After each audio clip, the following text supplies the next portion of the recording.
extensions, Slay10A, the Mink Way.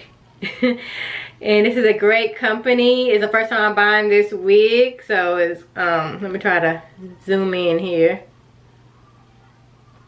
I don't know why it does that. Still working on zooming in. There we go. And first I'm gonna braid down my natural hair, and I got the Jerry curly wig, and I believe it was a size 12 inch.